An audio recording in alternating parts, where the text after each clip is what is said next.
સુરતના કતારગામ સુમન શાળાનો વિવાદ સમાવ્યો છે, જેમાં શાળાનું બાંધકામનું સ્થળ અચાનક બદલી નાખતા વિવાદ છેડાયો।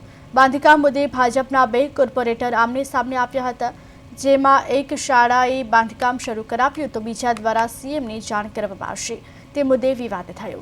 સ્ટેન્ડિંગ કમિટીની મંજૂરી વગર અને વર્ક ઓર્ડર મેળવ્યા વગર નવું બાંધકામ શરૂ કરી દેતા મોટો વિવાદ છેડાયો।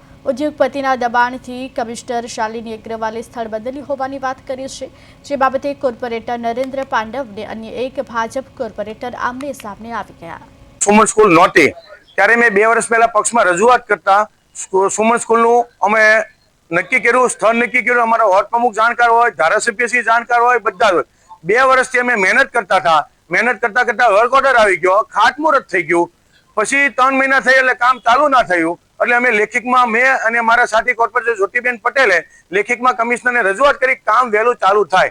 ત્યારે અમને એવું જાણવા મળ્યું કે ભાઈ વિનુભાઈ ધારાસભ્ય છે, એમની રજૂઆત છે કે સ્કૂલ ત્યાં નથી બનાવવાની, સ્થળ બદલવાનું છે। મેં કહ્યું કોઈ વાંધો નહીં। એટલે હું અને મારા સાથી કોર્પોરેટર જ્યોતિબેન વિનુભાઈ ધારાસભ્ય સાથે રજૂઆત કરી કે સાહેબ આ સ્કૂલ બદલવાનું કારણ શું, કોઈની રજૂઆત છે, કોઈની ફરિયાદ હોય તો અમને કહો તો અમે સાથે રહીને નિરાકરણ કરીએ।